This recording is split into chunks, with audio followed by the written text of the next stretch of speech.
சொந்தம் கொண்ட சுந்தரியே, சாமி கிட்ட சொல்லி வச்சு சேர்ந்தது இந்த செல்ல கிளியே.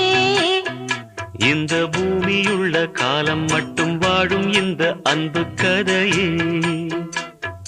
முத்துமணியே பட்டு துணியே, ரத்தினமும் முத்தினமும் சேர்ந்து வந்த சித்திரமே, சாமி கிட்ட சொல்லி வச்சு சேர்ந்தது இந்த செல்ல கிளியே. இந்த பூமியுள்ள காலம் மட்டும் வாழும் இந்த அன்பு கதையே.